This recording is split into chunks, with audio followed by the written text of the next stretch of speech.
satu negara yang menganut sistem demokrasi. Sistem pemerintahan diselenggarakan dari rakyat, oleh rakyat, dan untuk rakyat. Dari video sebelumnya, yang dimana telah membahas tentang kasus yang terjadi di Indonesia, bahkan menimpa seluruh dunia, yaitu adalah virus COVID-19 atau yang dikenal dengan virus corona. Tentu yang telah kita ketahui, dampaknya sangat besar, salah satunya pada sistem demokrasi, yaitu pada mengenai pendidikan. Kebijakan diambil oleh banyak negara, termasuk Indonesia, dengan meliburkan seluruh aktivitas pendidikan, membuat pemerintah dan lembaga terkait harus menghadirkan alternatif proses pendidikan bagi peserta didik maupun mahasiswa yang tidak bisa melakukan proses pendidikan pada lembaga pendidikan. Namun, akan jadi masalah bagi perguruan tinggi yang belum memiliki fasilitas daring atau online ini. UNESCO untuk memastikan kesinambungan pembelajaran ini, terutama anak-anak dan remaja, kurang beruntung, yang cenderung paling terpukul mengenai sistem pembelajaran atau meliburkan proses pendidikan ini. Hal ini sebagai upaya agar siswa tetap belajar di rumah, Kemendikbud atau Kementerian Pendidikan dan Kebudayaan membuka situs online, yaitu bisa diakses melalui belajar.kemendikbud.go.id.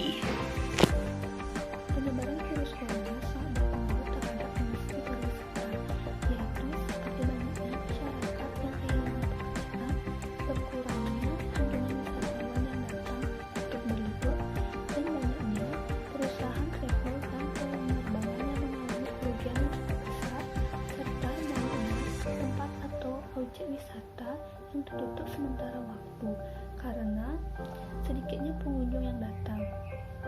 Untuk mencegah meluasnya virus corona ini, supaya wisatawan yang berkunjung ke suatu destinasi pariwisata agar senantiasa menjaga aspek kesehatannya, seperti mencuci tangan, menjaga kebersihan, meningkatkan imunitas, serta mendengarkan arahan atau imbauan dari pemerintahan setempat.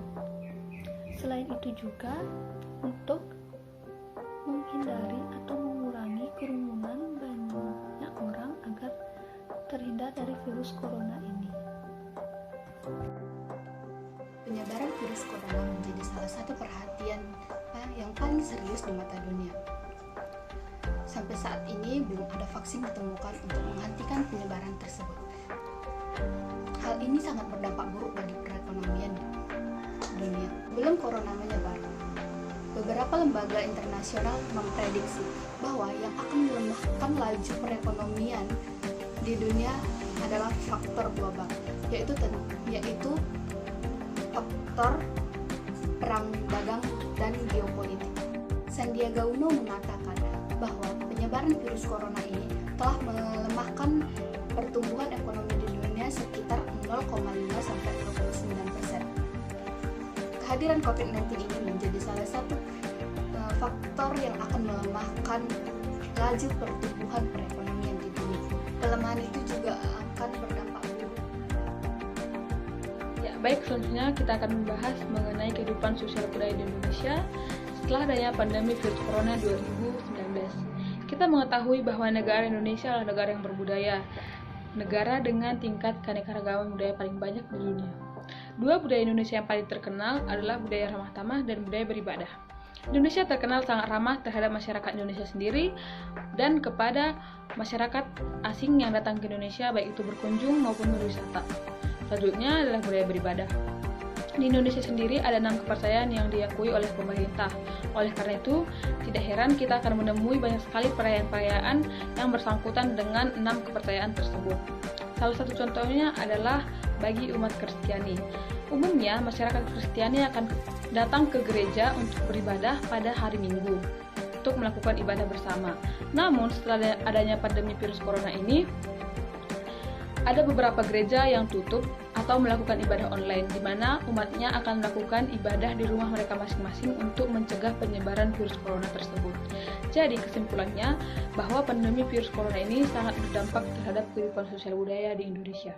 Terima kasih.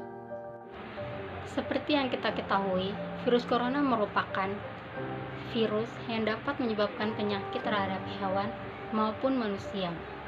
Oleh karena itu, pada Februari yang lalu, anggota Komisi 2 DPR RI dari fraksi Partai Keadilan Sejahtera Mardani Alisera mengusulkan pemilihan kepala daerah atau pilkada serentak 2020 akan ditunda.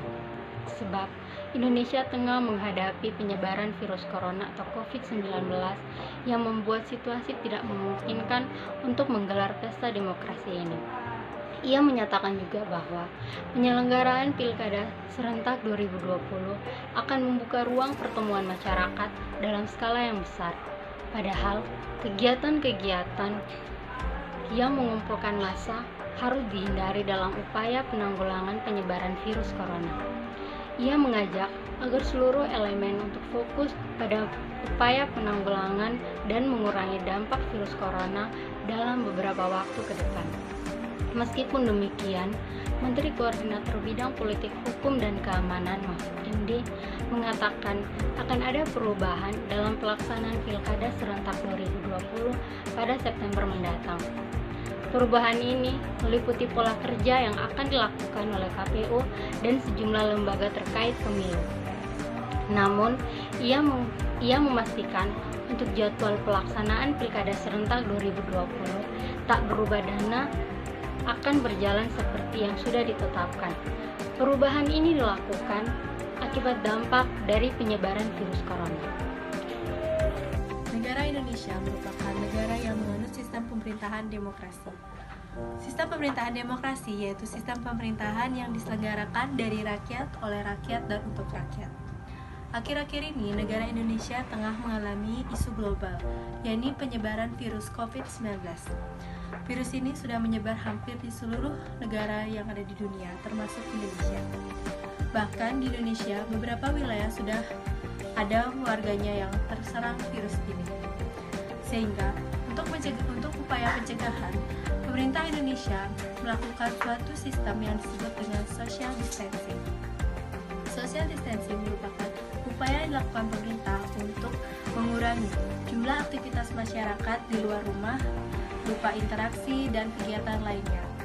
Sehingga, dengan adanya hal tersebut, banyak aktivitas masyarakat yang mulai terganggu, seperti belajar, bekerja, beribadah, dan kegiatan lain yang biasa dilakukan oleh masyarakat di luar rumah.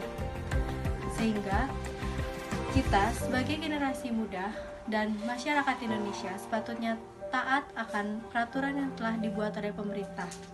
Kita harus mengikuti instruksi yang telah ditetapkan oleh pemerintah sehingga nantinya kita dapat terhindar dari paparan virus tersebut. Ayo, di rumah saja.